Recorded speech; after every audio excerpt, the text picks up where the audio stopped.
Vale, pues nada, pues como siempre en la charla, primero dar las gracias a la organización, a los que dirigís XSEC, ¿vale? Por invitarme a dar una charla. Y bueno, como veis ahí, vamos a hablar, a hacer una iniciación sobre el análisis forense digital, ¿vale? Entonces, lo primero, perdón, lo primero presentarme, ¿vale? Yo soy Juan Torres Ibáñez.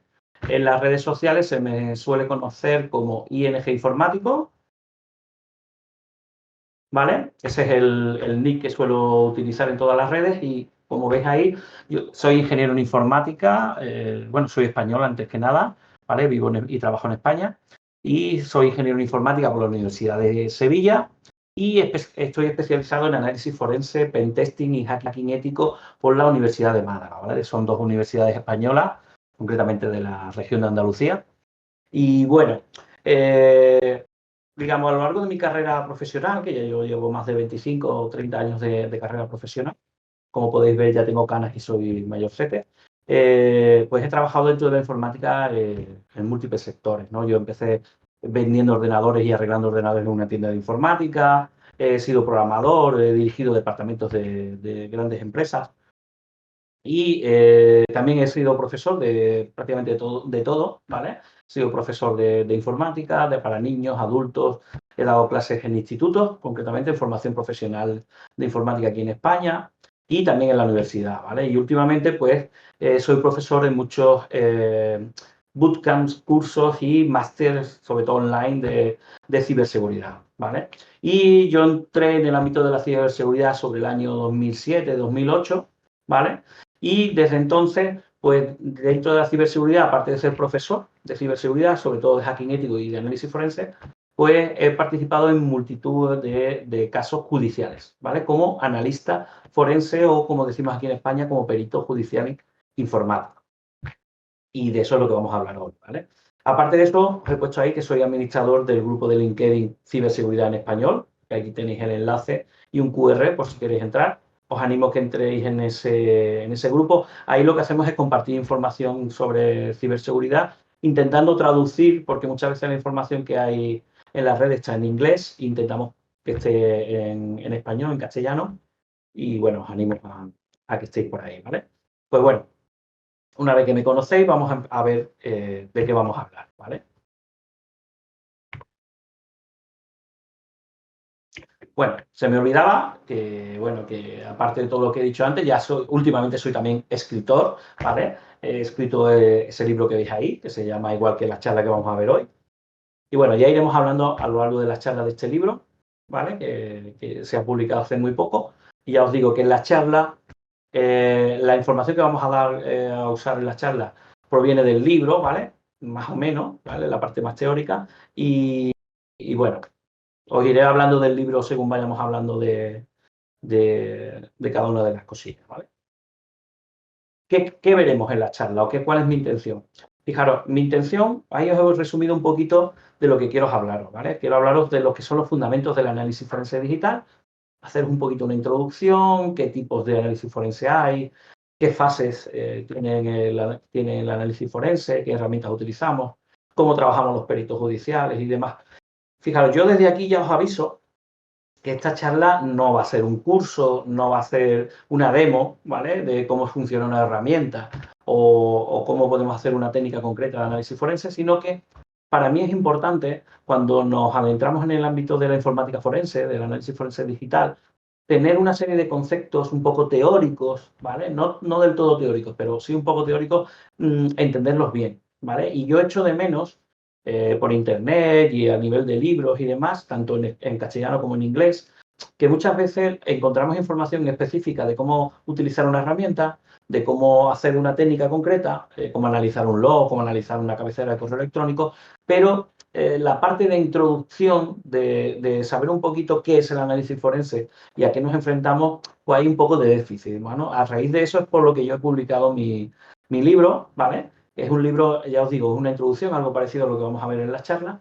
Y la idea de hoy es que entendáis qué es el análisis forense, cómo trabajamos los que nos dedicamos a esto, qué distintas variedades de análisis forense, porque ha evolucionado mucho en los últimos años, y me dará tiempo a citaros algunas herramientas hardware y software que se utilizan aunque, bueno, ya habrá la oportunidad de dar charlas más técnicas, más concretas sobre herramientas o sobre técnicas más adelante, ¿vale? Entonces, bueno, vamos a empezar. Como siempre, lo primero es saber qué es la informática forense, ¿no? Que es la ciencia, digamos, que está detrás de todo el trabajo de los analistas forenses. Pues bueno, como os pongo ahí, bueno, ahí tenéis la definición, es una rama de la informática y bueno, no os voy a leer toda la definición, que simplemente pues que utiliza unos conocimientos bastante avanzados de los equipos informáticos, de los sistemas informáticos, para analizarlos, interpretar la información que está en ellos y fijaros que es lo importante.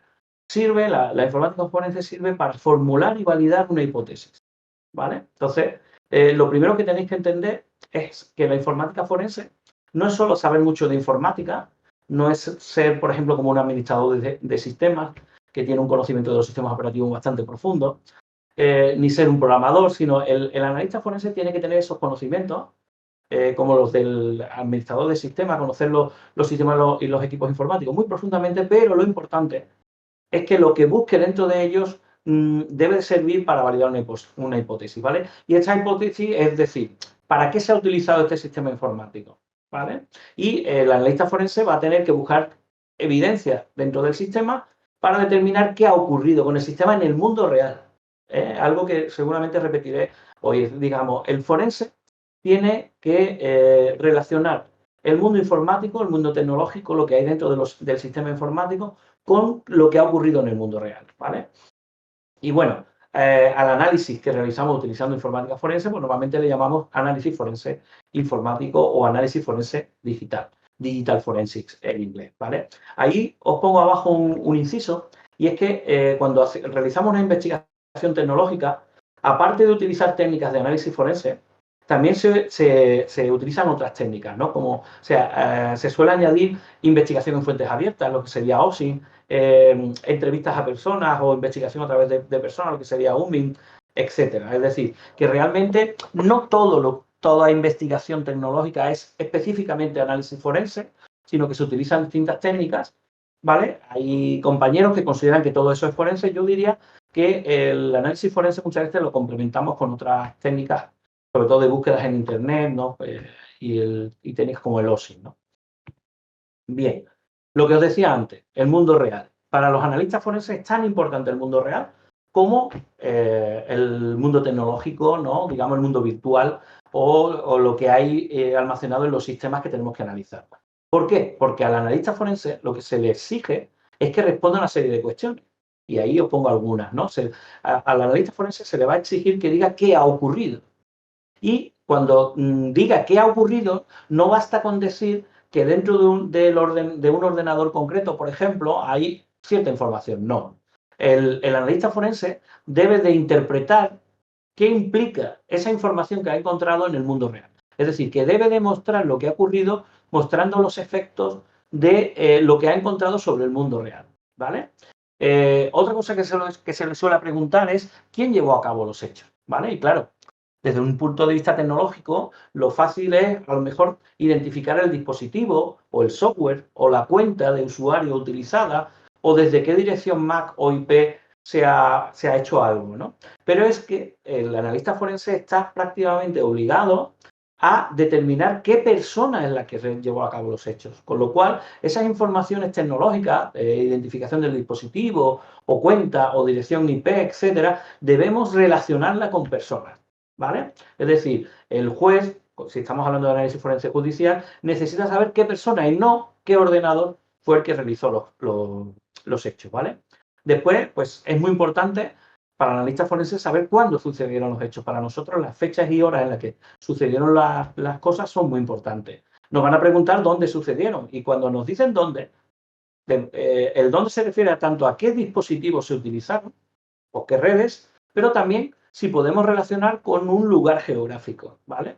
Hay veces, por ejemplo, que dependiendo de las configuraciones horarias de los sistemas, podemos más o menos averiguar desde qué países, desde qué zonas podía estar un usuario manejando un terminal o algo por el estilo, y eso es importante para el forense, ¿vale? Y, claro, tenemos de decir no solo dónde y cuándo, sino tenemos que responder al cómo. ¿Vale? O sea, tenemos que detallar claramente cómo ocurrió el procedimiento, ¿vale?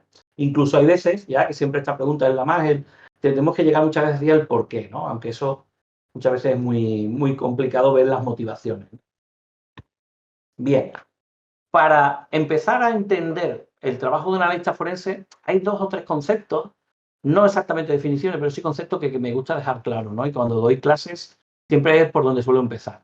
Hay un primer concepto que es el de artefacto forense. Fijaros, vamos a hablar de artefacto forense y lo vamos a comparar con el concepto de evidencia digital, ¿vale?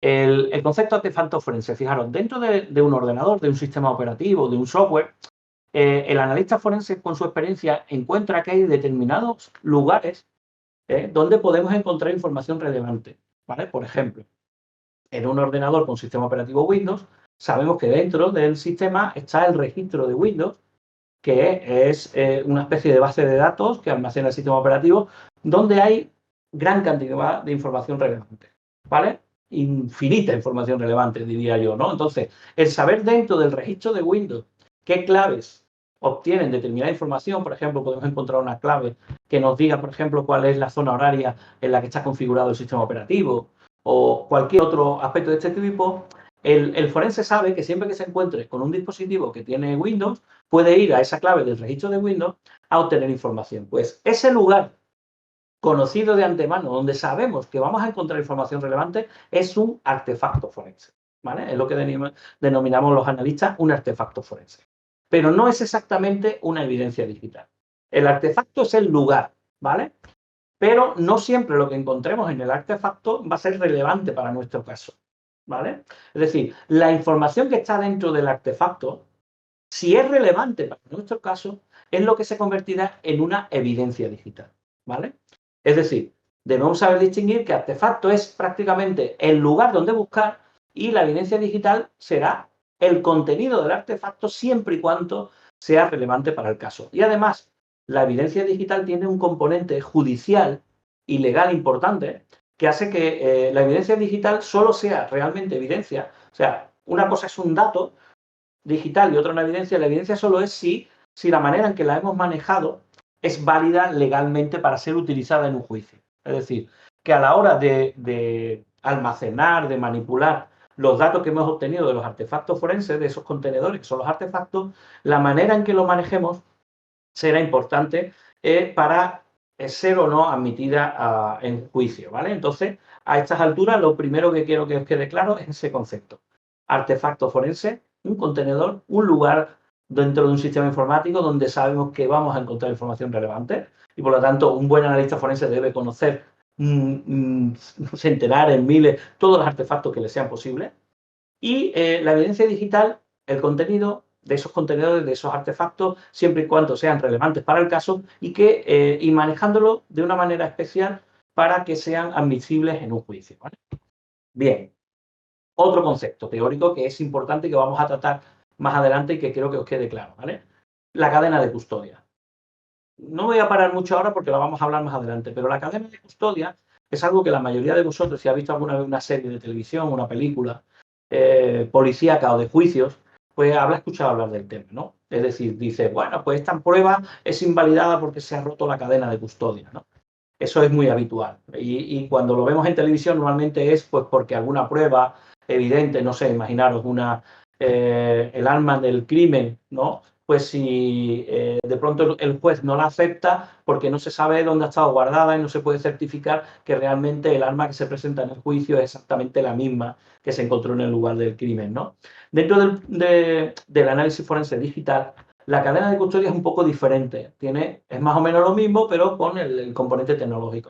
¿Qué es la cadena de custodia? Pues fijaros, la cadena de custodia, que suele asustar mucho, yo tengo muchos compañeros informáticos que no se atreven a trabajar como analistas forenses, sobre todo judiciales, por esto, ¿no? Y es porque les da miedo lo de la cadena de custodia de estropear las pruebas, ¿no?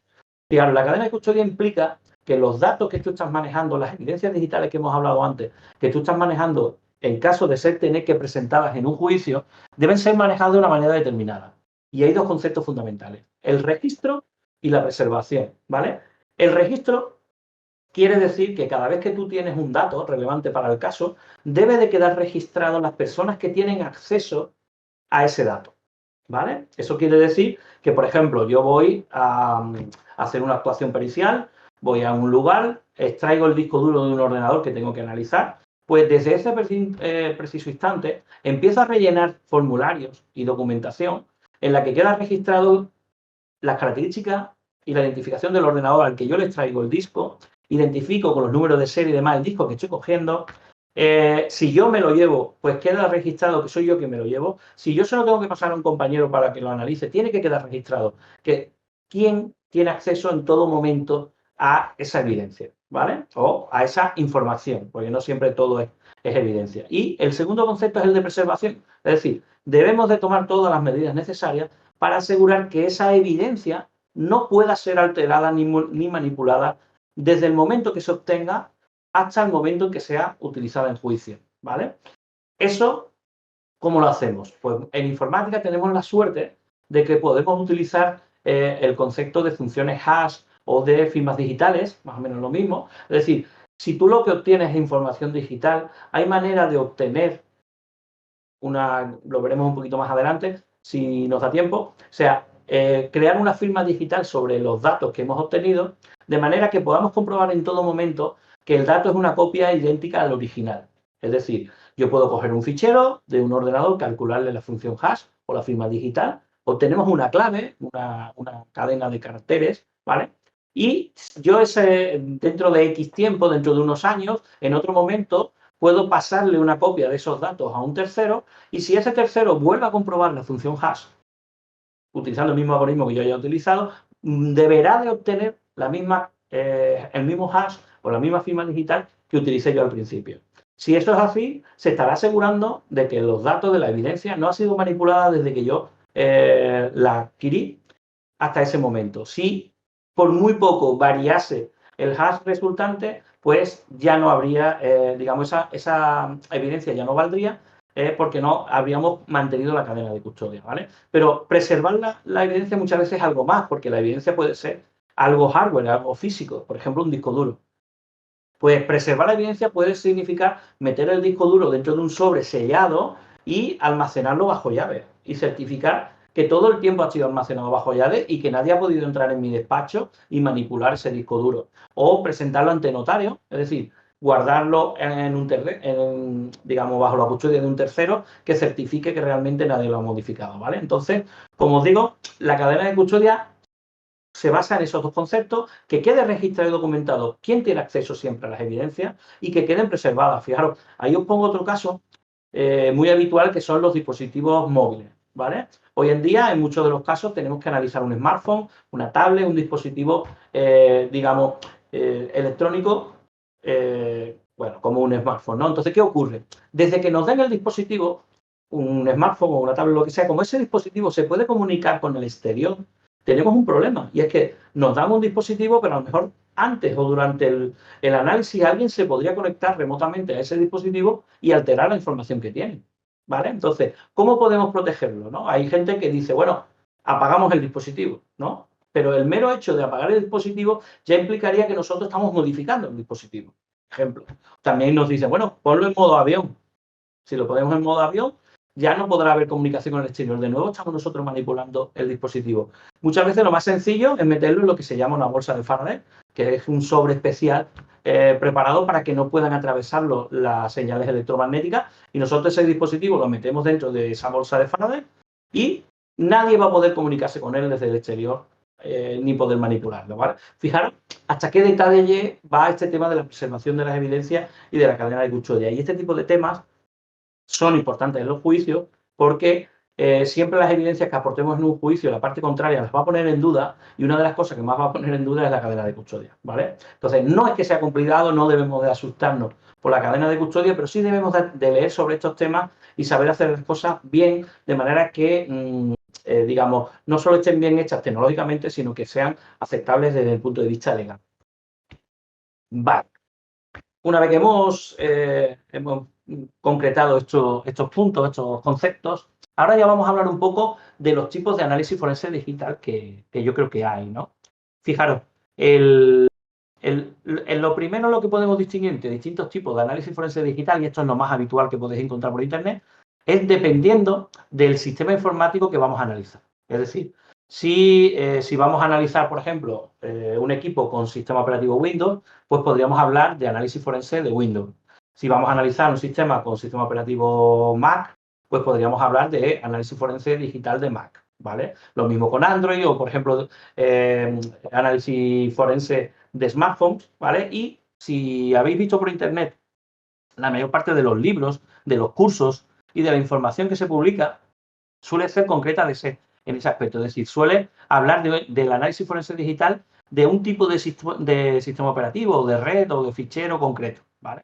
Y no es que esté mal, pero a mí me gusta mucho más la formación genérica que después podamos aplicar en muchos sistemas, ¿no? Pero podemos distinguir así, por ejemplo, pues análisis forense de dispositivos, pues dependiendo del sistema operativo, pues hablamos de un análisis forense. Después podríamos hablar de análisis forense, por ejemplo, de redes, ¿vale? En el análisis forense de redes analizamos no solo los dispositivos, sino sobre todo la comunicación entre unos dispositivos y otros, ¿no? Ejemplos de análisis de redes, pues por ejemplo, análisis de capturas de tráfico de red, donde podemos ver los paquetes que se han transmitido dentro de una red y podemos obtener conclusiones de lo que se ha ido haciendo, ¿no? También sería análisis de red, por ejemplo, el análisis de cabeceras de correo electrónico, en el que vamos a poder certificar las comunicaciones entre remitente y receptor de correos electrónicos, ¿no? También se consideraría análisis de redes lo que sería el análisis de router, firewall y todo el hardware relacionado con las redes, ¿vale? Dentro del análisis de redes, había un apartado especial que sería el análisis forense para sistemas cloud, ¿vale? Que ahora vamos a hablar, ¿no? Yo también distingo el análisis forense dependiendo del tipo de fichero que estamos analizando, ¿vale? Hay veces que tenemos que analizar, por ejemplo, ficheros logs, ¿vale? Que es algo muy habitual. Entonces, se podría hablar de un tipo de análisis forense específico solo para el análisis forense de logs, ¿no? Yo, por ejemplo, aquí en España, la última charla que he dado en un evento que se organizó hace relativamente poco, en el Cybercamp, ¿vale? Un evento organizado por la Policía Nacional aquí en España, pues la charla fue específicamente de análisis forense de logs, ¿vale? Y fue, pues, un par de horas hablando solo de... Pero hay otros tipos de ficheros, podemos hablar también de análisis, por ejemplo, de metadatos, de imágenes o de lo que sea, análisis de PDF, etcétera. O sea, dependiendo del tipo de fichero, también podemos distinguir de distintos tipos de análisis forense, ¿no? Y por último, el análisis forense en cloud. Hoy en día, la mayor parte de los sistemas están virtualizados, ¿vale? No son sistemas físicos. Entonces, es muy importante que sepamos analizar esos sistemas en cloud, ¿no? Si tenemos, por ejemplo, un servidor que no es físicamente un servidor que está en un sitio, sino que está, por ejemplo, en AWS, en Amazon Web Services, pues tenemos que saber conectarnos a través del cloud a ese servidor y obtener la información. Y la manera de realizarla hace que sea completamente distinto a si tuviéramos un servidor, digamos, local, ¿no? Al que pudiéramos acceder directamente. Aparte de eso están las redes sociales, ¿no? Que el análisis de la información contenida en redes sociales también es muy particular y que también podría considerarse un tipo de sistema de análisis forense diferente, ¿vale? Como os digo, esta primera clasificación del análisis forense pues es simplemente dependiendo del tipo de sistema que vamos a analizar. Aquí yo os haría un inciso, otra vez repitiendo algo que acabo de decir un poquito antes, y es, os vais a encontrar con muchos cursos que os va a hablar de un tipo de análisis forense concreto. Análisis de captura de tráfico de red, análisis de correos electrónicos, análisis de logs, análisis de Linux, análisis de Android, ¿vale? Todo eso está muy bien, ¿vale? Pero la realidad, ¿vale? Por mi experiencia, es que en los casos reales normalmente no vamos a tener un tipo de sistema informático implicado. Es decir, lo normal en mis casos es que no simplemente haya un ordenador implicado que es, por ejemplo, un solo Windows, sino que hay varios dispositivos, puede haber ordenadores Windows, servidores Linux, puede haber smartphone, Android, puede haber de todo tipo, ¿vale? Y dentro de esos ordenadores vais a encontrar ficheros de todo tipo. Va a haber logs, va a haber metadatos, va a haber PDFs.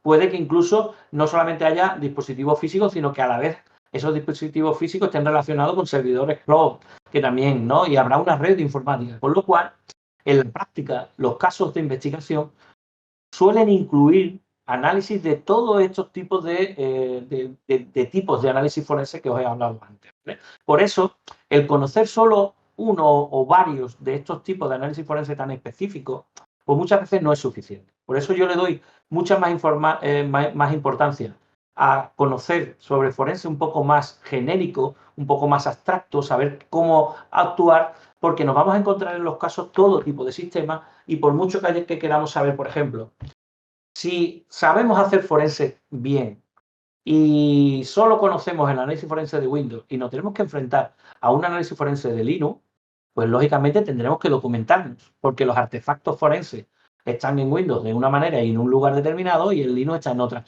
Pero si de verdad tenemos una base metodológica correcta de análisis forense genérico, nos va a hacer resultar más fácil, ¿vale? En cambio, lo contrario no es así. Es decir, no porque sepamos análisis forense digital para Linux muy bien, eso nos va a servir para después analizar la información contenida en un router o contenida en una red social, ¿vale? Porque es muy específica.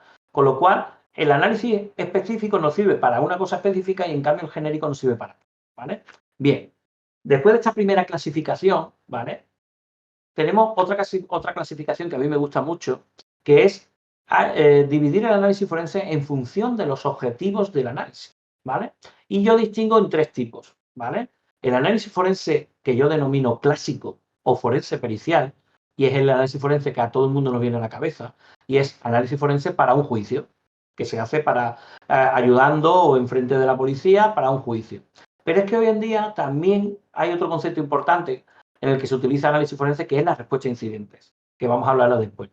Y por último, hay un tercer tipo, que es el análisis para investigación y divulgación forense, que también vamos a hablar ahora. ¿Vale? ¿Y por qué distingo yo estos tres tipos? Fijaros, en los últimos 10 años, el análisis forense ha pasado de ser solo prácticamente análisis forense pericial a convertirse en todo este tipo de análisis forense, ¿vale? Y el término digital forensic se ha ampliado hoy en día y se utiliza el término DFIR, Digital Forensic and Incident Response, ¿vale? Entonces ese término DFIR, ¿vale? Que yo también suelo utilizar mucho en mis publicaciones y en el libro, hace referencia a todos estos tipos de análisis forense, es decir, a todo análisis forense. Ya te digo. Y ahora, ¿cómo distinguimos entre un tipo de análisis forense y el otro? Pues fijaros, primero tenemos el análisis forense, como os he dicho, el que siempre nos viene a la cabeza, ¿vale?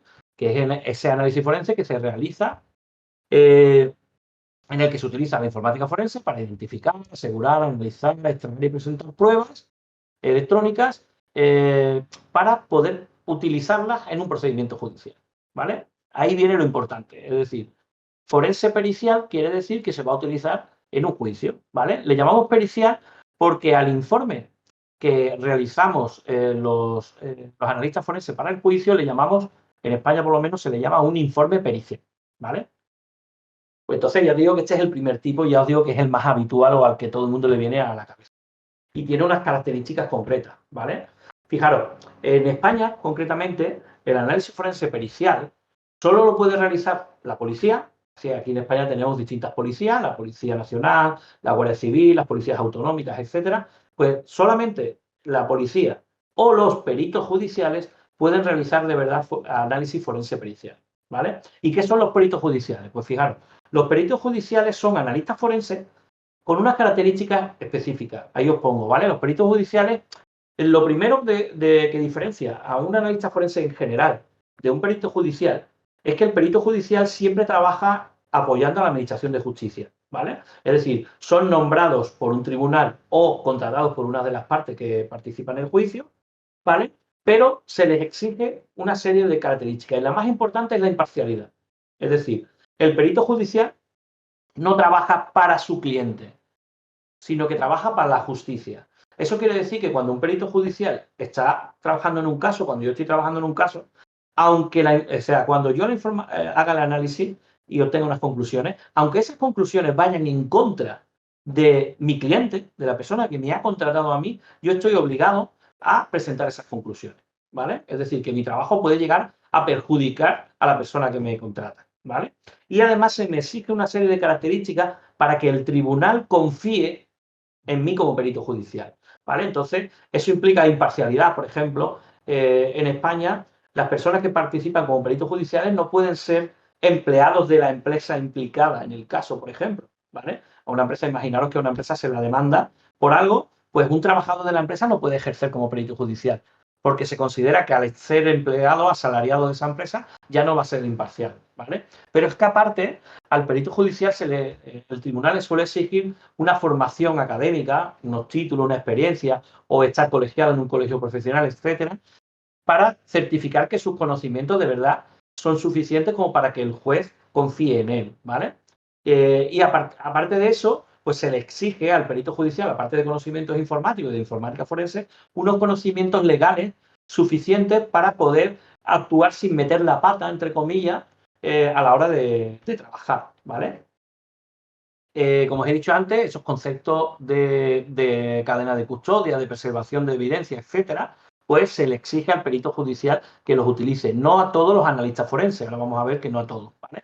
Y además, otra característica del perito judicial es que suele trabajar siempre junto con abogados, ¿vale? Es decir, normalmente trabajamos siempre en un caso con un abogado y, digamos, nos complementamos. Normalmente el abogado nos asesora para no meter la pata con respecto a derechos fundamentales y a la legalidad de lo que estamos haciendo.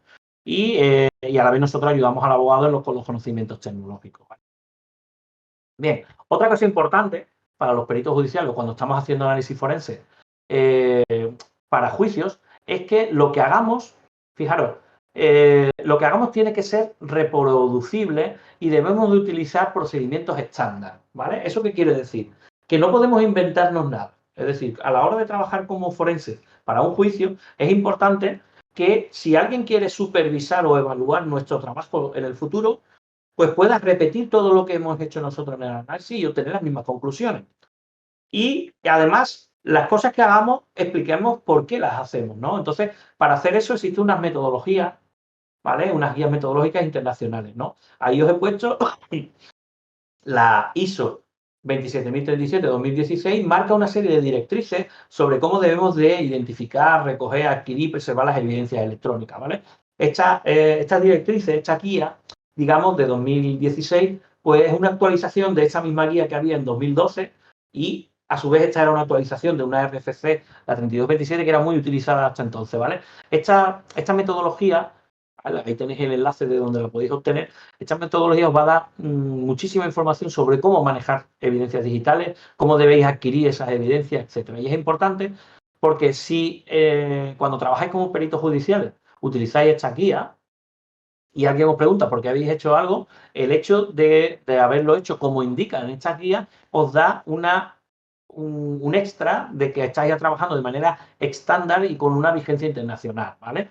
En España, además de esa ISO, tenemos una otra guía que es una norma UNE, que tenéis ahí también, pero que esta norma UNE, desarrollada en España, que son los criterios generales para elaborar informes y dictámenes periciales sobre tecnología de la información, ¿vale? Aquí esa segunda guía lo único que determina es cómo debe de ser desde el punto de vista formal el informe pericial. Es decir, qué partes debe tener, qué partes no debe de tener, qué secciones, ¿vale? De eso también veremos un poquito más adelante. Esta guía es un poquito antigua porque es de 2015, ¿vale? Y yo en mi libro concretamente entro un poquito en determinar cómo deben de ser esos informes periciales, veremos después un poco más, y a mí me gustaría incluso en el futuro sacar un libro, ¿vale? Otro libro basado en este tema, porque es también muy importante que a la hora de presentar un informe pericial a juicio, pues esté bien identificado, las partes y demás, ¿vale? Y vamos a verlo después con más detalle.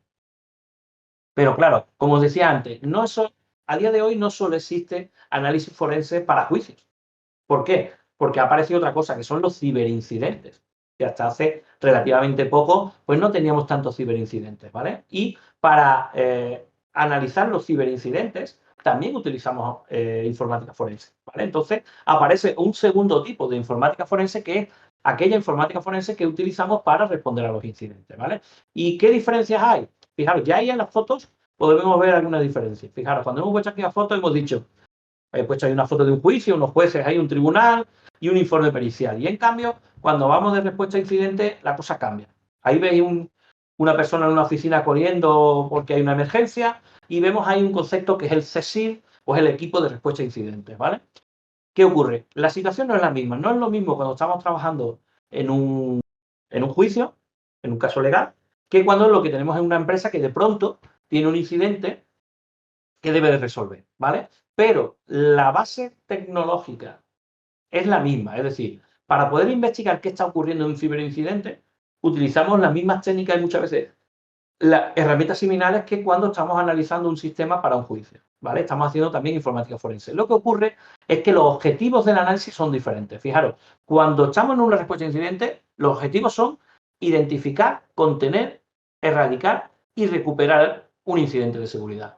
Ya el objetivo no es que las pruebas sean admisibles a juicio, ya el objetivo no es encontrar a un culpable, no, aquí lo importante sobre todo es contener el ciberincidente y recuperarlo, que la empresa funcione de nuevo como estaba funcionando antes, ¿vale? Y eso muchas veces, en este tipo de casos, es más importante incluso que la legalidad.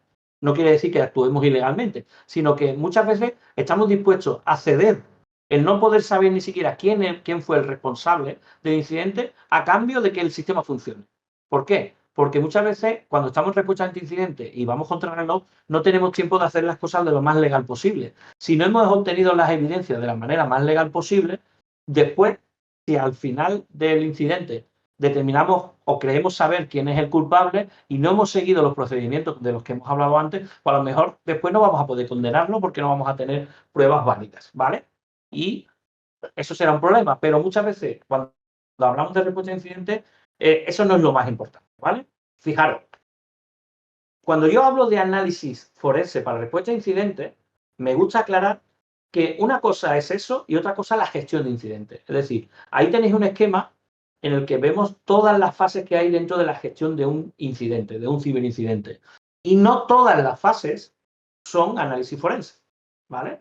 Es decir, hay otras fases, las fases de planificación, las fases de detección e identificación, que no son respuesta a incidentes, ¿vale? Digamos que la gestión de un incidente tiene 4 fases fundamentales, que serían la planificación o preparación, la detección e identificación, la respuesta al incidente en sí y, por último, las lecciones aprendidas. Y realmente en la fase donde se utiliza informática forense a un nivel mayoritario es en esa fase que he puesto de color morado, que es la respuesta a incidentes, ¿vale? Entonces, digamos que cuando yo distingo entre análisis forense pericial y análisis forense para respuesta a incidentes, me estoy refiriendo a esa parte, ¿vale? No quiere decir que los analistas forenses podamos llevar a cabo toda la gestión de los incidentes. Nos dedicamos a una parte. Bien, entonces, estos dos tipos de análisis forense, ¿cómo los podemos distinguir? ¿Vale? El pericial y el de respuesta a incidente, que hoy en día muchas veces hay mucho más trabajo en respuesta a incidentes que en análisis pericial, ¿vale? Pues fijaros, lo primero, el tiempo. Es muy importante la diferenciación entre estos dos tipos de análisis forense del el tiempo que tenemos para hacer las cosas. Cuando hablamos de análisis pericial en juicios, no siempre, pero habitualmente solemos tener tiempo. Me refiero a que solemos tener unos días, unas semanas, hay veces hasta meses, para poder investigar un caso. Eso quiere decir que podemos coger, por ejemplo, llegar a una oficina y clonar el disco duro del ordenador por muy grande que sea. Podemos incluso clonar los discos duros de los servidores por muy grandes que sean. Y muchas veces clonar un dispositivo, un disco duro grande puede llevarnos días, ¿vale? Pero cuando hablamos de respuesta a incidentes, es todo lo contrario. No tenemos horas, no tenemos días, no tenemos semanas ni meses. Muchas veces tenemos minutos, segundos, porque por cada segundo que el incidente sigue funcionando, la empresa puede estar perdiendo millones, ¿vale? Entonces, funcionamos contrarreloj, completamente contrarreloj, ¿vale? Entonces, en respuesta a incidentes, normalmente no hay, por ejemplo, tiempo para hacer el clonado de un disco duro que tarda horas o días, ¿vale? Sino que tenemos que realizar otros procesos más rápidos, con más prisa, por ejemplo, el proceso del triaje, ¿vale? El concepto de triaje, que procede del ámbito sanitario, ¿vale? Quiere decir que lleguemos a un sistema, a un ordenador, encendemos, por ejemplo, un ordenador y como lo que tenemos son segundos, tenemos que saber qué artefactos rápidamente obtener para poder ir analizando sobre la marcha. Porque yo quiero en 5 minutos tener ya alguna conclusión. Entonces, por ejemplo, no puedo buscar en todo el disco duro. Pero sí puedo, si yo sé que puedo, que puedo irme, por ejemplo, al registro de Windows a una clave concreta, pues directamente me voy a ir lanzando una herramienta o lo que sea y obtengo información, ¿vale? Hay herramientas específicas que son capaces de, en cuestión de segundos, obtener, digamos, un resumen de toda la información de un sistema de una manera muy rápida. Y eso es un triaje, ¿vale? Entonces, fijaros que la primera diferenciación sería, en análisis pericial tenemos mucho tiempo, podemos hacer clonado habitualmente, y en respuesta a incidentes, contrarreloj, con muchas prisas, como mucho triaje, nunca podemos hacer mucho más. Análisis, por ejemplo, de del contenido de la memoria en vez de análisis del contenido del disco, etcétera, ¿vale? Otra diferencia importante. En el análisis pericial, habitualmente trabajamos a posteriori. Al análisis pericial se le llama análisis post-mortem. Es decir, normalmente los hechos ya han ocurrido en el pasado y nosotros solo tenemos que analizar lo que ocurrió en el pasado, ¿vale? En cambio, en respuesta a incidentes, normalmente el incidente está en marcha y, por lo tanto, los dispositivos están live, están vivos y tenemos que analizarlo sobre la marcha, ¿vale? Y eso hace que el análisis sea muy diferente, ¿vale?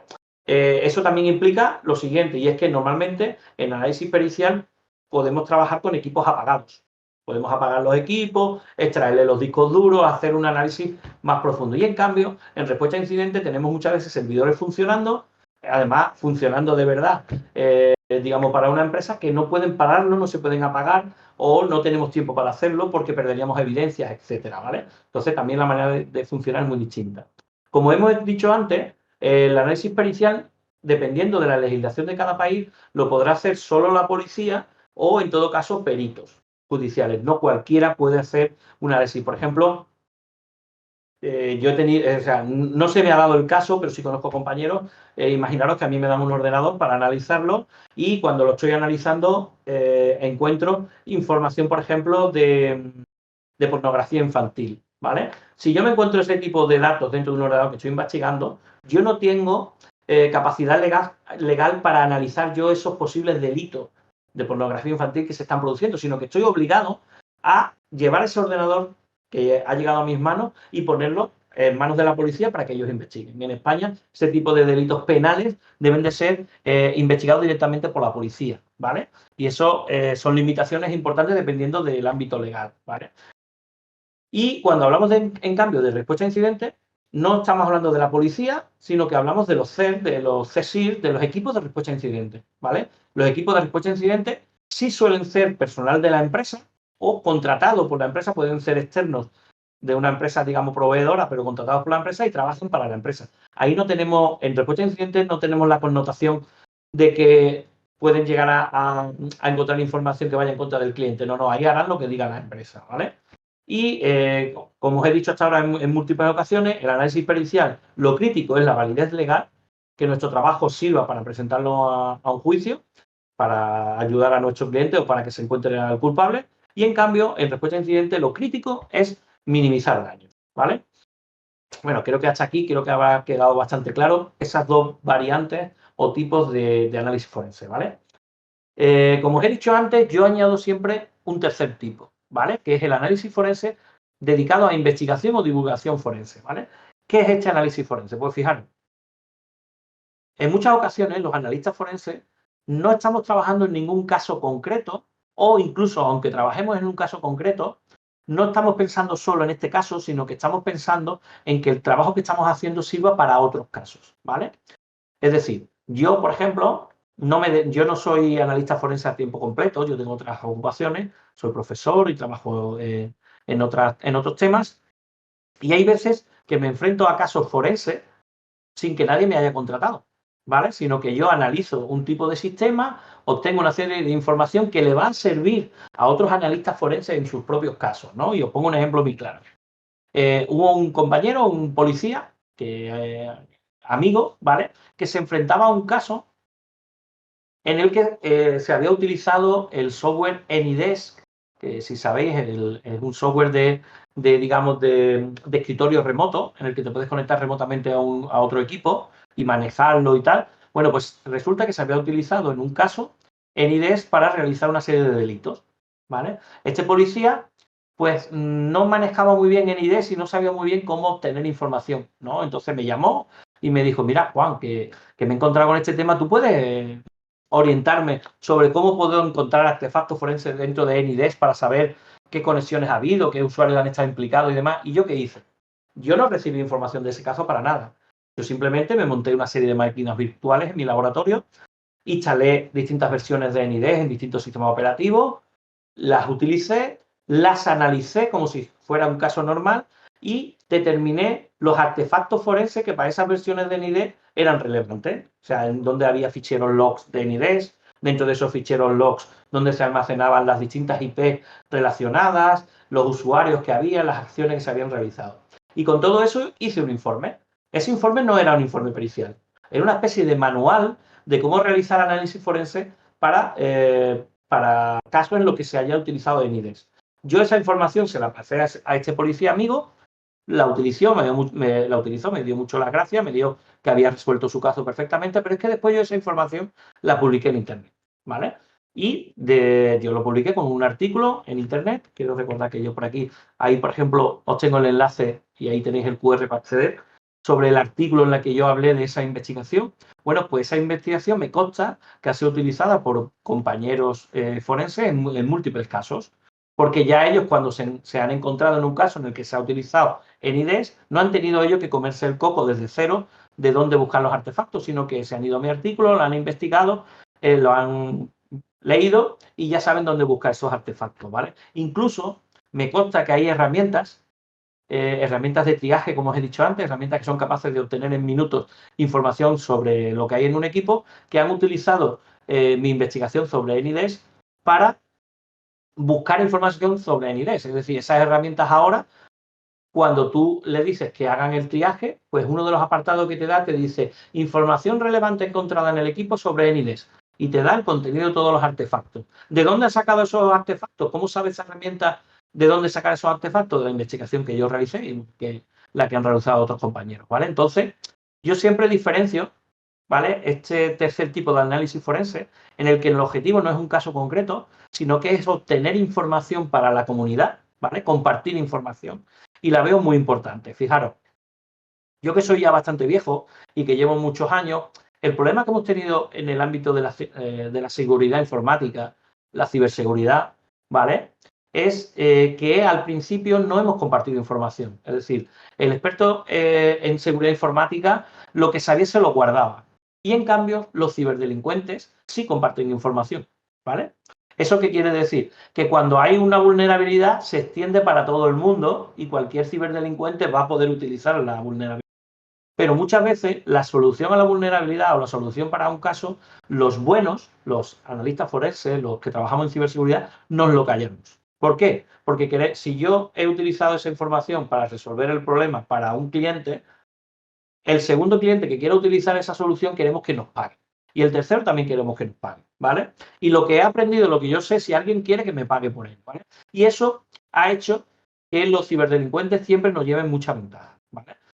Con el paso de los años nos hemos dado cuenta de que una de las maneras que tenemos de protegernos es compartir información. Eso hace que en ciberseguridad hoy en día pues haya sistemas como puede ser MIS o como puede ser Mitre, etcétera, donde se comparten información. Se comparten, por ejemplo, IOCs, indicadores de compromiso de un ataque, ¿vale? Se comparten, por ejemplo, técnicas y... O sea, cuando un analista encuentra una técnica utilizada por ciberdelincuentes, se publican para que el resto de empresas, el resto de equipos de respuesta a incidentes estén preparados para esos posibles ataques, ¿vale? Con lo cual hemos avanzado bastante.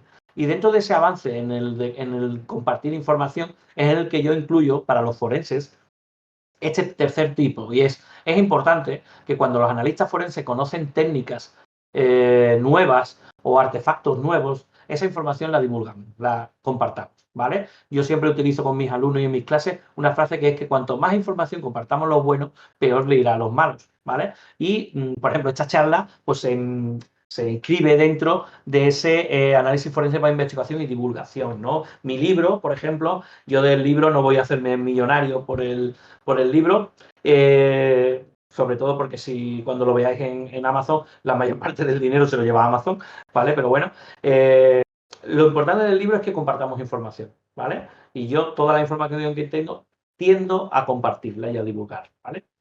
Bueno, como os decía, ahí tenéis un par de ejemplos de investigaciones que yo he compartido o divulgado, la que os he hablado antes de NIDES, también sobre análisis de lo que publiqué en estas revistas, en Digital Forensic Magazine, etcétera, ¿no? Podéis buscar en mis redes sociales que hay gran cantidad de artículos forenses y de información compartida, ¿vale?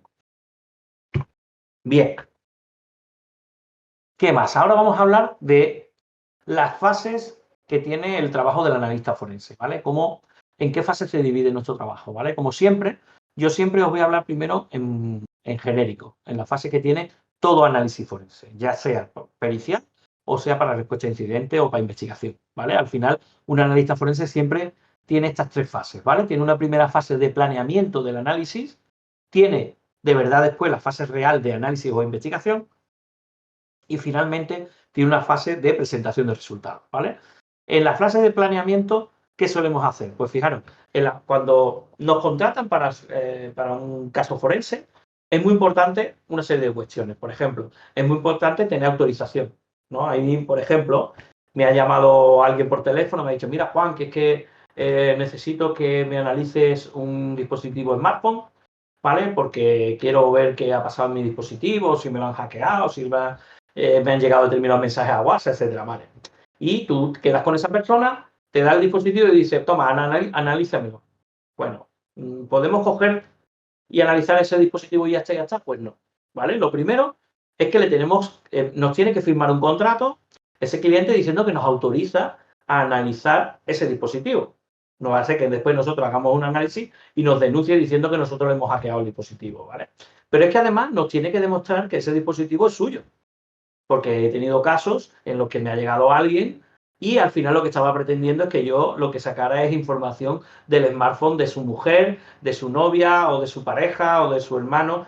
O sea, que el dispositivo no era suyo y no estaba autorizado para hacer ese análisis. Podríamos estar cometiendo un delito. O sea, que es importante obtener autorización y asegurarnos de que la persona que nos está contratando tiene de verdad facultades para contratarnos, ¿vale? Aparte de eso, es también muy importante planear el análisis, ¿vale? Imaginaros que me contratan porque una empresa va a despedir a un trabajador y quiere que analice lo que ese trabajador ha estado haciendo en el ordenador de la empresa en los últimos meses, ¿vale? Pues antes de ir yo y desplazarme a la empresa, si tengo que hacerlo físicamente o en remoto, tengo que pensar todo lo que voy a necesitar.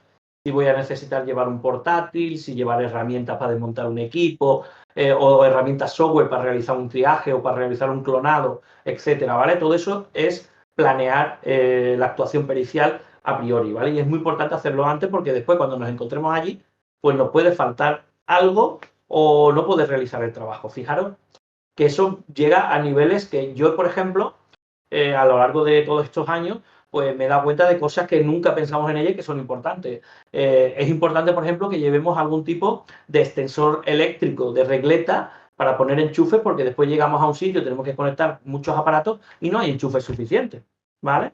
También lo que os he dicho antes de las herramientas, es muy importante, por ejemplo, que llevemos las herramientas. Si vamos a tener, por ejemplo, que clonar un disco duro, debemos de llevar ya el disco donde vamos a almacenar el clonado.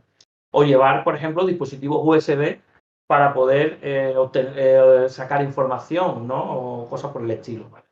Y además, dentro de las fases de planeamiento, yo suelo incluir toda la fase grande de recolección o adquisición de evidencias. Es decir, dentro del planeamiento, antes de empezar el análisis, tengo que saber dónde tengo que ir físicamente o remotamente, es decir, a qué dispositivo debo de conectarme para obtener los artefactos forenses que nos interesan. Si voy a hacer clonados de discos duros completos, si voy a hacer triajes, lo que sea, ¿vale? Si voy a obtener, por ejemplo, logs de routers o de firewalls, lo que haga falta, ¿vale? Y tengo que ir o conectarme o ir físicamente y adquirir o recolectar esas evidencias, ¿vale? Y ya ahí, pues, preservando canales de custodia, etc. Todo eso sería la fase de planeamiento. Y después empieza de verdad la fase de análisis. Ya estamos en nuestro despacho, en nuestro laboratorio, ya tenemos esos artefactos que hemos obtenido, esas evidencias supuestamente que hemos obtenido de los dispositivos implicados, y ahora es cuando empezamos a dar respuestas y hacer hipótesis sobre lo que ha podido ocurrir. Nos habrán hecho una serie de cuestiones, nos habrán hecho una serie de preguntas que queremos que quieren que nosotros respondamos, de quién ha hecho, qué ha hecho y cómo lo ha hecho, etcétera. Y nosotros con esos artefactos, con esas evidencias, tenemos que analizarlo utilizando una serie de herramientas y validar determinadas hipótesis. Por ejemplo, si alguien nos llega y nos dice, mira, voy a despedir a este empleado porque me consta que ha cogido la base de datos de clientes y se la ha vendido a la competencia, ¿vale? Entonces, si nosotros tendríamos una hipótesis, es que ese usuario ha accedido a la base de datos, ha obtenido una copia de la base de datos de clientes y la ha extraído del ordenador. Pues nosotros tendremos que validar esa hipótesis yendo a los logs, a los artefactos de ese equipo y determinar si realmente el usuario que utiliza esta persona ha tenido acceso a esa base de datos y la ha podido copiar, ¿vale? Si estamos en respuesta a incidentes, pues ya os digo que en la fase de análisis ya estaremos en temas de contención, de erradicación y de recuperación del sistema. Y cuando terminamos toda esta fase de análisis, cuando ya tenemos validadas las hipótesis y creemos saber lo que ha ocurrido y hemos probado los hechos, pues empieza la fase de presentación. Muy importante, aunque yo lo primero que pongo en la fase de presentación es el documentar, la realidad es que durante todo el proceso debemos de documentar, para cuando llegamos aquí a esta fase ya tener documentación, ¿vale? Pero bueno, ahora nos toca documentar todo lo que hemos hecho. Fijaros, algo muy importante. Para un analista forense, sobre todo en el ámbito pericial, cuando documentamos y cuando redactamos informes, lo tenemos que redactar desde un punto de vista, digamos, dual. Debemos de, por un lado, redactar con el mayor detalle posible los procedimientos técnicos que hemos realizado para hacer el análisis, para que otro perito, para que otro analista forense lo pueda evaluar y repetir. Pero a la vez debemos de explicar las conclusiones de la mejor manera posible para que una persona sin conocimientos tecnológicos las entienda. Es decir, debemos de hacer como una especie de doble informe en el que por un lado está técnicamente, muy profundamente técnicamente explicados los procedimientos, pero por otro lado una explicación muy llana y muy básica de las conclusiones para que lo entienda nuestro cliente, un abogado, un juez que no tiene conocimientos de tecnología, ¿vale? Bien. Fijaros, me gusta mucho este gráfico porque muestra un poco cómo trabajamos en la fase de análisis o cómo se trabaja hoy en día. Fijaros, en las fases de análisis, cuando ya tenemos los datos extraídos con las evidencias extraídas de los sistemas implicados y la tenemos en nuestro laboratorio, podemos hablar de distintos tipos de análisis. Podríamos hablar de análisis manual y análisis automatizado, ¿vale? El análisis manual sería simplemente que un analista revisa la información y, dependiendo de sus conocimientos y de su experiencia, obtiene conclusiones, ¿vale? Cuando hablamos de análisis automatizado, nos referimos a que cogemos esos datos, se los damos a una herramienta, a un software, que ya ese software sabe buscar, digamos, información dentro de esos datos y nos da una serie de conclusiones, ¿vale? Eso sería análisis automatizado, ¿vale? La realidad es que el mal analista cree que el resultado de pasar una herramienta a los datos es suficiente para resolver el caso, ¿vale? Y la realidad es que a día de hoy no tenemos ninguna herramienta que sea capaz por sí sola de resolver los casos. Yo lo que digo es que las herramientas o ese análisis automatizado lo que realiza es un preanálisis, ¿vale? O un parseo, ¿vale? Es decir, nosotros cogemos los datos, porque muchas veces el volumen de esos datos es tan grande que no podemos realizar un análisis manual dato por dato. Por ejemplo, si hacemos un análisis de logs, pues en un sistema puede haber centenares de logs y cada uno con miles, cientos de miles o millones de líneas. Con lo cual, un analista humano no va a poder analizar manualmente, línea por línea, todos esos logs, ¿vale? Entonces, ¿qué hacemos? Le pasamos herramientas de análisis de logs que realizan un preanálisis, un parseo de esos datos, de manera que nos obtiene un resumen, además decorado, es decir, nos coge esos datos y nos los muestra para que los veamos mejor como humanos y además resumido, quitando mucho ruido, y nosotros ya podremos realizar el análisis manual del resultado de ese preanálisis, ¿vale? Y de ahí, de ese, digamos, análisis manual que le hacemos nosotros a los resultados de las herramientas, es de donde de verdad salen indicios y conclusiones. Y muchas veces, de ese análisis manual, las conclusiones que obtenemos es que tenemos que pasar otras herramientas para seguir haciendo otros preanálisis, con lo cual se crean espirales en el que recolectamos información, preanalizamos o parseamos, analizamos, vemos conclusiones y volvemos a parsear con otra herramienta, analizamos, etcétera, ¿vale? Y eso es lo que yo quiero que entendáis en esta fase de análisis. Vale, fijaros, como os he dicho, que hay distintos tipos de análisis pericial, las fases de las que hemos hablado se diferencian un poco si hacemos unos tipos y hacemos otros, ¿vale? Normalmente ahí tenéis las que serían las fases cuando de verdad hablamos de forense pericial para juicio.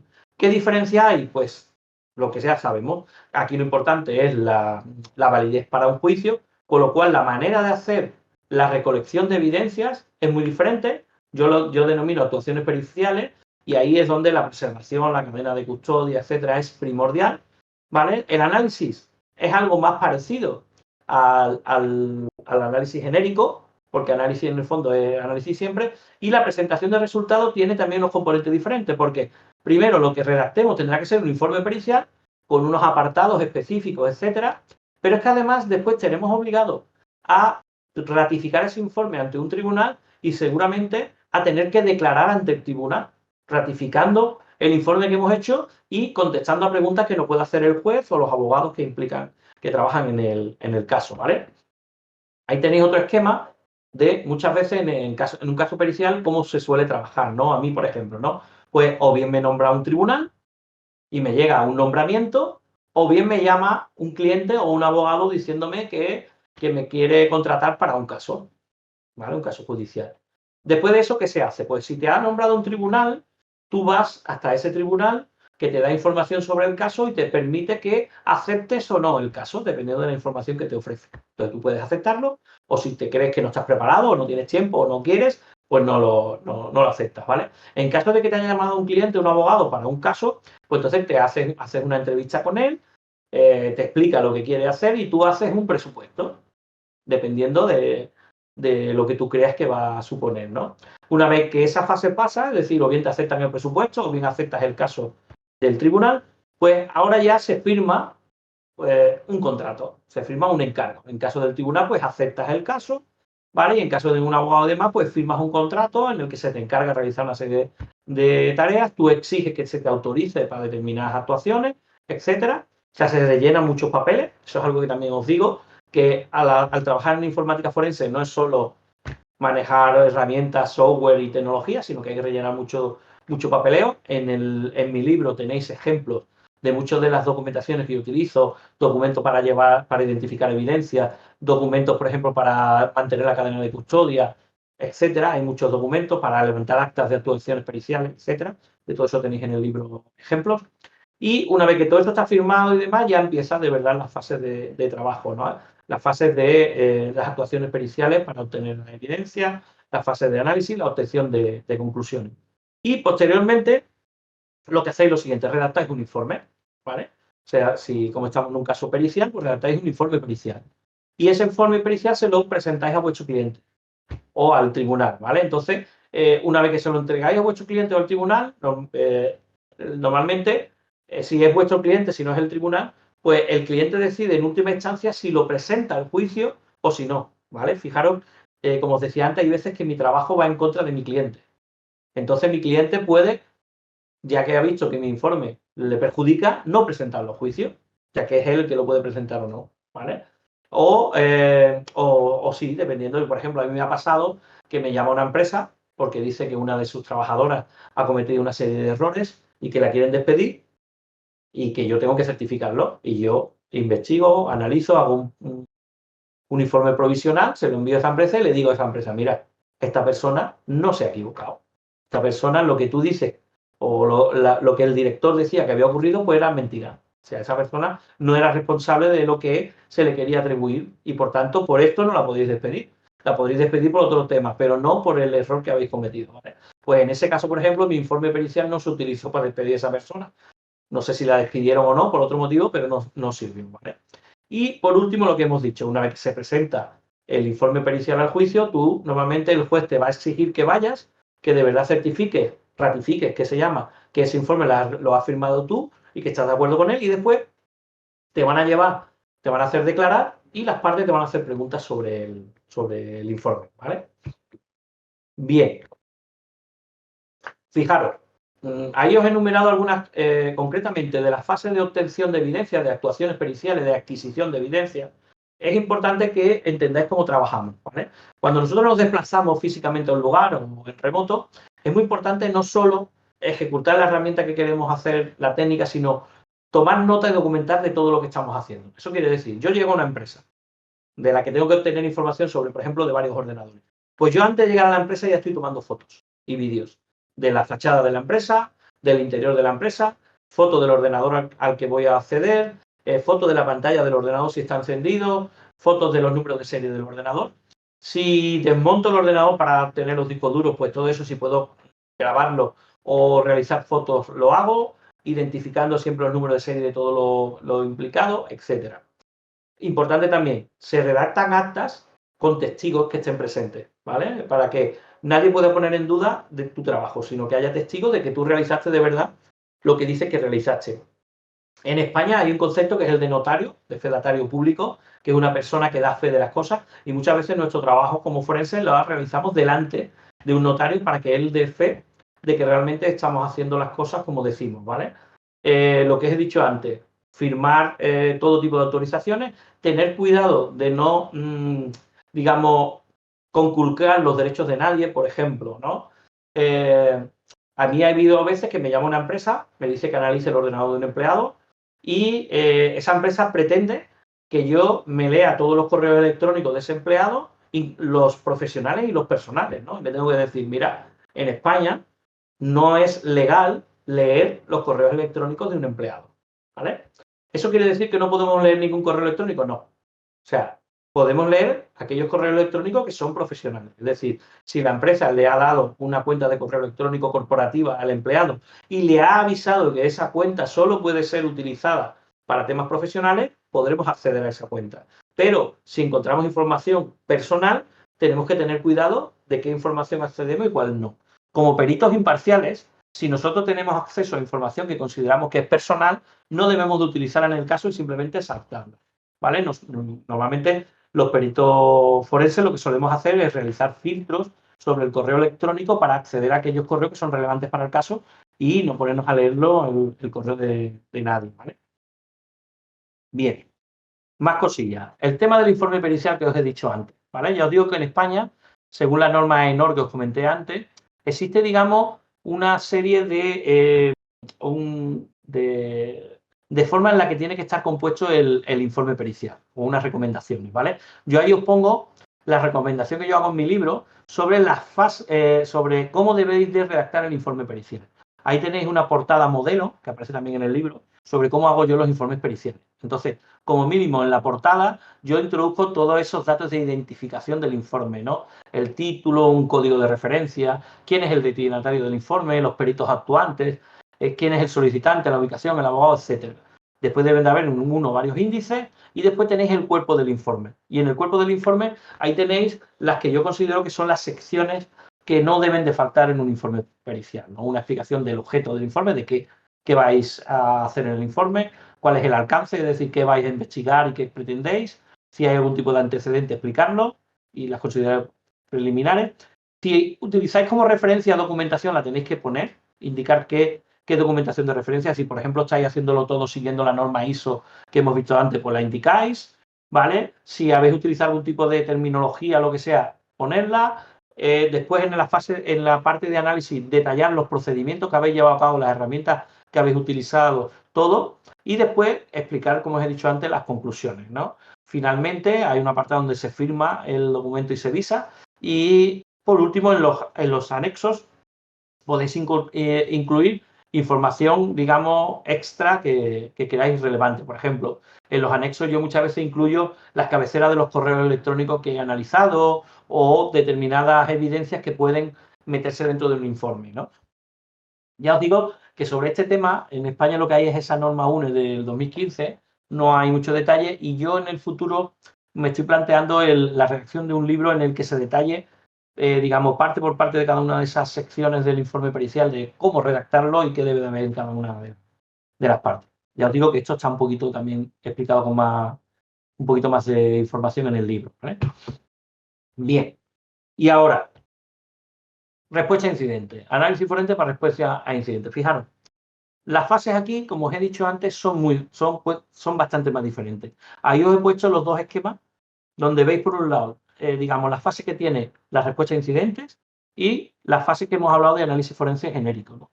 Si os dais cuenta, en respuesta a incidentes hablamos de contención, erradicación y recuperación. Y eso, ¿dónde lo englobamos? ¿En el planeamiento, en el análisis o en la presentación? Pues realmente eso va dentro de la fase de análisis.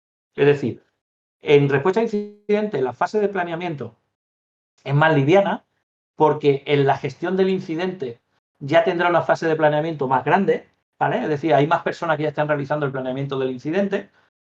Y la fase de presentación de resultados en respuesta a incidente también es diferente. Es decir, normalmente, una vez que ya el incidente está recuperado, es donde documentamos digamos, sacamos lo que se dice, las lecciones aprendidas, es decir, intentamos que ese incidente no vuelva a producir en el futuro y ahí documentamos y redactamos informes, ¿vale? E incluso hay muchas veces que cuando ya ha acabado la respuesta al incidente, ahora comienza un análisis forense clásico o pericial. Es decir, ya tenemos el incidente resuelto, recuperado, el sistema está funcionando, la empresa está funcionando, pues ahora, como queremos denunciar al posible culpable de los hechos, pues ahora habría que contratar a un perito judicial y empezar un análisis forense clásico, ¿vale? Pues bien, ese análisis específico para respuesta a incidentes, como os he dicho, tiene esas tres fases: contención, erradicación y recuperación. ¿Qué hacemos en la contención? ¿Qué hacemos cuando nos enfrentamos a un incidente? Lo primero, pues lo primero que tenemos que hacer es intentar frenar el incidente, contenerlo. ¿Eso qué suele implicar? Pues ahí os he puesto algunas de las cosas que suele implicar: deshabilitar servicios que pueden frenar el incidente, bloquear cuentas de usuario, bloquear tráfico de red con determinadas IP o por el estilo, o bloquear determinados dominios, desconectar o apagar algunos sistemas o servidores porque son los que, o bien para que no se infecten, o bien porque creemos que la infección pueda venir de ellos. Una vez que hemos hecho esa fase de contención, ahora tenemos que empezar la fase de erradicación. Y ahí ¿qué significa erradicar? Es decir, destruir por completo los motivos que han provocado el incidente. Eso significa parchear vulnerabilidades, optimizar las configuraciones de los equipos, borrar cualquier resto del incidente, cualquier web shell o cualquier información que los atacantes hayan dejado en los sistemas para volver en otro momento, etcétera, ¿no? Y por último llega la fase de recuperación, es decir, conseguir recuperar copias de seguridad y tal, de manera que el sistema quede como antes de empezar el incidente, ¿vale? Bueno, pues como os digo, como veis, se diferencian bastante, aunque ya digo que las técnicas que utilizamos después para analizar el incidente y demás, para saber qué está pasando, pues son muy parecidas, ¿vale? Bien, bueno, ahí tenéis el diagrama de respuesta a incidentes, de análisis forense para respuesta a incidentes más grande. Y ahora os voy a hablar, que ya nos queda poquillo tiempo, ¿vale? Ya me estoy pasando bastante del tiempo que tenemos para la charla, de cuáles son las herramientas que solemos utilizar los analistas forenses para realizar todos estos tipos de análisis forense que hemos hablado, ¿vale? Lo voy a hacer de una manera muy rápida, porque tampoco tenemos tiempo. El hardware forense, ¿vale? ¿Qué hardware forense solemos utilizar los peritos y los analistas forenses? Pues fijaros, yo he separado aquí en tres tipos de hardware forense porque creo que es el más relevante. Fijaros, cuando accedemos a dispositivos, a discos duros y demás, es muy relevante en el análisis forense, sobre todo pericial, el no alterar la información que está dentro de esos sistemas, ¿vale? ¿Eso qué quiere decir? Por ejemplo, imaginaros que yo les traigo el disco duro a un ordenador para analizarlo. Si yo ese disco duro lo conecto en mi laboratorio, en mi despacho, a un ordenador con sistema operativo Windows, el mero hecho de conectarlo hará que ese sistema operativo Windows monte ese disco y automáticamente la información que está contenida en el disco se altere.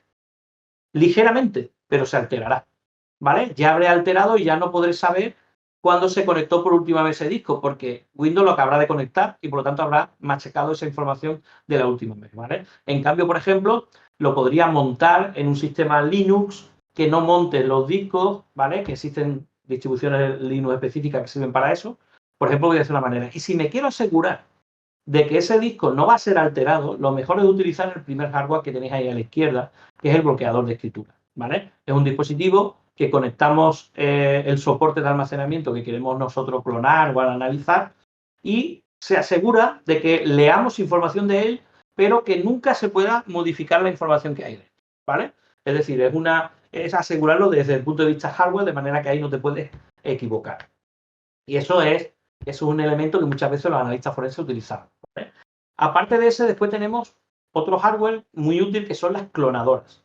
Como el proceso de clonado de discos de soportes de almacenamiento es muy común, tenemos que clonar muchos discos duros para analizar este contenido, pues existen aparatos específicos diseñados para clonar, ¿vale? Ahí tenéis tanto en la foto del centro como la de abajo a la izquierda, tenéis unas clonadoras en las que, como veis, se conecta el disco duro que queremos clonar y los discos duros en los que queremos realizar los clonados, que pueden ser uno o incluso varios, es decir, podemos obtener a la vez distintas copias.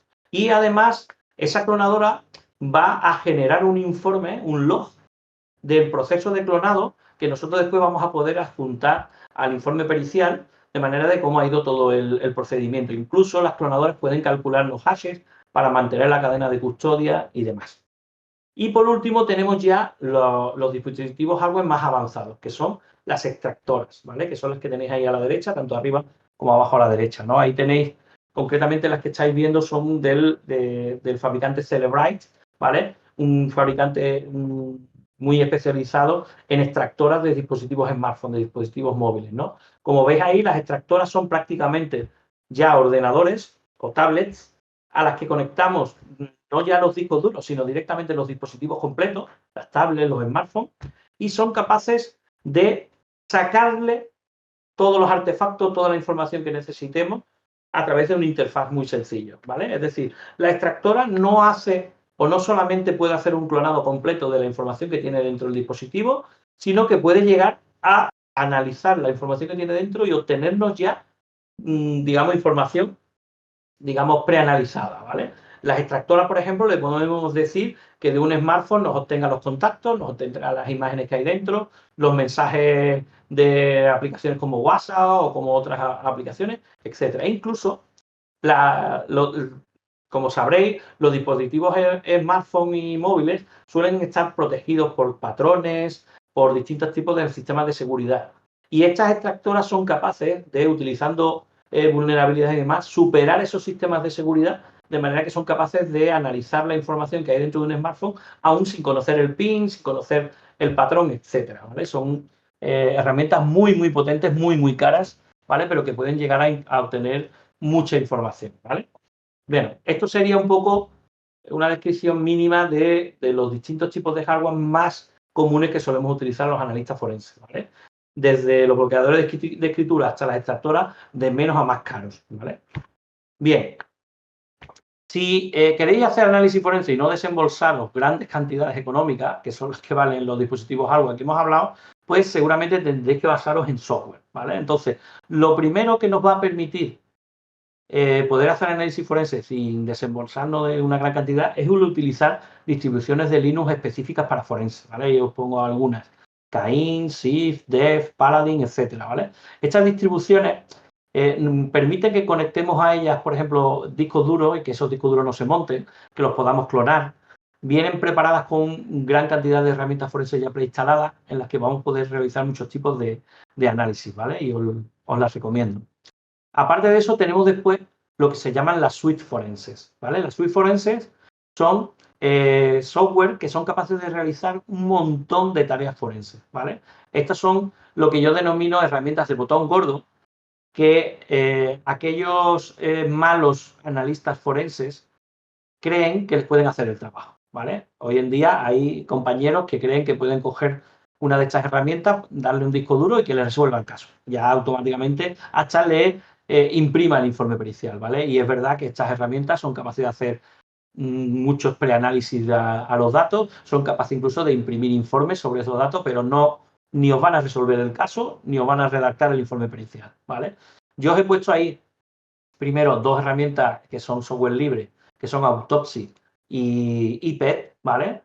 Autopsy es muy conocida, ¿vale? Es la que tiene el logo del perrito, lleva ya muchos años en el mercado y nos permite coger un disco duro completo, un clonado de un soporte de almacenamiento y hacer un preanálisis muy avanzado. Ahora voy a intentar enseñaros en los últimos 5 minutillos cómo funciona. Después tenéis ahí IPET, que es una herramienta que ha aparecido, una herramienta desarrollada y liberada, quiero recordar que es por la Policía de Brasil, ¿vale? Que también software libre, que funciona, digamos, o pretende obtener algo parecido a lo que tiene Autopsy, aunque el procedimiento de realizarlo es diferente, ¿vale? IPET tiene, digamos, muchos parsers, muchos preanalizadores de artefactos y os permite pasarlos todos sobre un soporte, una información, unas evidencias y obtener los resultados de todas esas herramientas en un interfaz gráfico bastante interesante, ¿vale? Las dos herramientas están explicadas en el libro también. Después tenéis ahí, os he puesto el logo de varias herramientas. Está Encase Forensic, que es otra suite forense de pago muy potente. También tenéis OS Forensic, Magnet, existen digamos, muchas herramientas en el mercado y todas muy potentes. Ya os digo, herramienta de botón gordo. Os hace mucho el trabajo, pero tenéis que saber un poco para saber interpretar correctamente los resultados y de verdad resolver los casos, ¿vale? Aparte de esas grandes herramientas, es muy importante que sepáis que, como en los casos, como os he dicho antes, se utiliza información tan diferente, ¿vale? Y tan diversa, y se analizan sistemas tan diversos, es casi imposible que una única herramienta pueda, digamos, tener toda o analizar toda la información del caso. Entonces, es muy habitual, y es lo que yo suelo hacer, utilizar pequeñas herramientas para sistemas y artefactos concretos, ¿vale? Os he puesto ahí algunos ejemplos, ¿no? Por ejemplo, si yo tengo que analizar un sistema Windows, pues aparte de pasar por Autopsy el disco duro, yo seguramente cogeré herramientas como Reaper o WRR. WRR quiere decir Windows Registry Recovery, que son herramientas que os van a poder analizar el registro de la máquina que hemos clonado, ¿vale?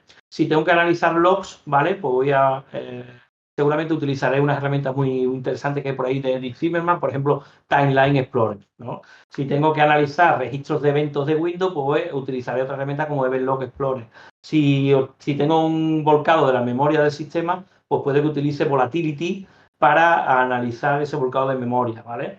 Y también me gustan mucho recopilaciones de herramientas como pueden ser Sysinternal, Ztool, Nearsoft, que son, digamos, multitud de pequeñitas herramientas metidas dentro de un paquete y que te pueden servir para casos concretos, ¿vale?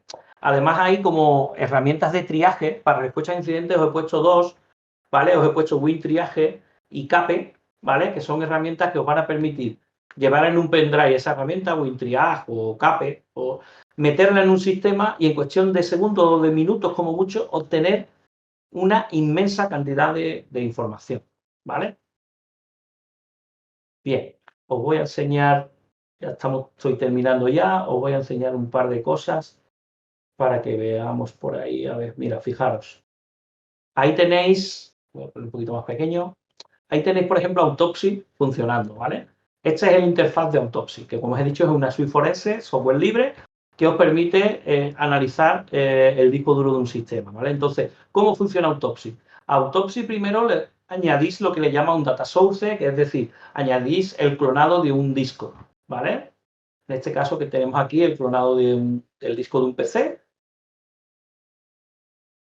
¿vale? Y lo primero que hace Autopsy es montaros el clonado para que podáis acceder a las carpetas de este disco, ¿vale? Aquí tenemos todas las carpetas que había en el disco y podéis acceder a la información. Digamos, esta primera parte lo que hace es montar el clonado. Pero es que después Autopsy habrá pasado una serie de lo que denomina módulos de ingesta que habrán preanalizado, es decir, Autopsy lo que hace es que analiza por nosotros el contenido del disco y obtiene aquí lo que llama data artifacts, ¿vale? Y es, digamos, el resultado del preanálisis. Por ejemplo, ¿no? Aquí Autopsy pues, me ha separado todos los mensajes de correo electrónico que ha encontrado. Me ha señalado, por ejemplo, los documentos que los usuarios de esta máquina habían utilizado recientemente. Me enseña las cookies que había almacenadas en el sistema, el historial web, las búsquedas web que se habían realizado, los programas que se habían ejecutado, etcétera. Además, me obtiene, por ejemplo, los metadatos de las imágenes que haya encontrado. Fijaros yo, de cada una de las imágenes puedo obtener hasta los metadatos. Es decir, que él ya ha ejecutado, digamos, parsers de muchos tipos de artefactos y nos da aquí, en este árbol de resultados, obtenemos, ¿no? Autopsy va más lejos. Me puede calcular un timeline de los hechos que hayan ocurrido en la máquina. Incluso podemos generar informes, ¿vale? A ver si no tarda mucho en salir. Ahí está. Le podemos decir en qué formato queremos el informe, generarlo y nos va a meter todos los datos, todos los resultados del preanálisis, nos lo va a generar como un documento. Eso no va a ser un informe pericial, pero nos va a servir para cortar y pegar y obtener gran cantidad de información, ¿vale? Esto es Autopsy. Por poner por aquí, por ejemplo, aquí tenemos otra herramienta que es Windows Registry Recovery, ¿vale?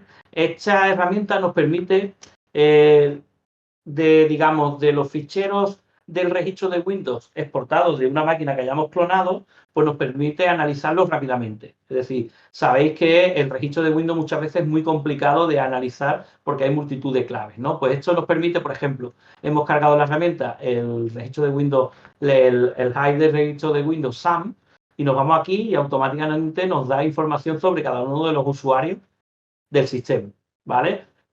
También, por ejemplo, aquí del system, ¿no? Hemos cargado el hide system del registro de Windows y podemos decirle con esta herramienta que nos dé la configuración de la red del sistema que estamos analizando y nos da aquí la dirección IP, la puerta de enlace, etcétera, ¿no? Más cosas, yo qué sé, del Hive Software, pues nos da, por ejemplo, información sobre el sistema operativo que tiene la máquina instalada. También nos podría dar, por ejemplo, los servicios, creo recordar, no sé si era este o este, todos los servicios que estaban en ejecución en la máquina, yo qué sé, muchísima cantidad de información, ¿vale? Entonces esto lo que hace es que él analiza el registro de Windows y lo que nos muestra son los resultados, ¿vale? Y para nosotros es mucho más rápido. Bueno, ya para terminar y hablando un poco del libro, ¿no? O de mi libro. Lo primero deciros, espera un segundito, lo tengo por aquí. ¿Vale? Os muestro aquí en pantalla. Aquí tenéis el libro en Amazon, ¿vale? El libro ahora mismo tiene una versión en papel y os he creado, digamos, con el motivo de esta charla y porque se me han quejado bastantes personas que querían ver el libro y eran de Latinoamérica, sobre todo de Argentina, diciéndome que era muy caro obtener la versión papel y demás, os he creado una versión electrónica, una versión Kindle del libro, que podéis adquirir mucho más barata y que no os va a dar problemas en Latinoamérica, ¿vale? Entonces ahora mismo la tenéis disponible. Tengo que deciros que la versión electrónica de esta Kindle, que os la he hecho deprisa y corriendo para esta charla en los últimos días y que seguramente estará disponible durante 2 o 3 semanas. Después de esas 2 o 3 semanas seguramente la dejará de estar disponible porque quiero elaborar una versión electrónica mejor, ¿vale? Es decir, un libro en papel y un libro electrónico no es exactamente lo mismo y tengo que pulirle un poquito el formato, ¿vale? Ya os digo lo que os decía antes. Estas son las fases, este es el contenido del libro, ¿vale? Su primera parte, su tema 1, es muy parecido a la charla que hemos dado, pero lógicamente mucho más profundo. Y después, en la segunda parte del libro, en la que hablo de técnicas de análisis forense, es donde ya os explico cómo utilizar las herramientas para realizar clonados, análisis de discos duros, el volcado y el análisis de volcados de memoria con volatility, el análisis de log, el análisis de cabeceras de correo, etcétera, ¿vale? Este libro es el primero de una serie que me gustaría hacer de varios libros, ¿vale? Este va a tratar sobre eso que estoy poniendo ahí. Espero que el segundo trate más de respuesta a incidentes y también tengo en mente ese tercero que os he hablado que hace referencia a cómo redactar un informe pericial, ¿vale? Bueno, pues os voy a poner aquí. Fijaros, este es parte del contenido del libro y solo para que tengáis algunos ejemplos. El libro, por ejemplo, tiene un apartado de artefactos forenses de distintos sistemas, de sistemas Windows, de sistemas Mac. Y en el libro, fijaros en este apartado lo que se os dice es artefactos. O sea, se os dice, por ejemplo, si queréis conocer la versión de Windows de un sistema, ¿no?, al que tenéis acceso, pues os dice qué clave del registro lo va a dar, ¿vale? Si queréis conocer la zona horaria, si queréis conocer cuándo fue su último apagado, etcétera, ¿no? Este tipo de artefactos, ¿vale? Si queréis analizar, pero no solo de sistemas Windows, sino que también vais a tener de sistemas Linux, explicando qué se guarda en cada una de las carpetas de Linux, dónde tenéis que ir a buscar los artefactos principales, de sistemas Mac, etcétera, ¿vale? También, como os he dicho antes, tenéis mucha documentación. A ver si encuentro por aquí para mostraros algún ejemplo de documentación.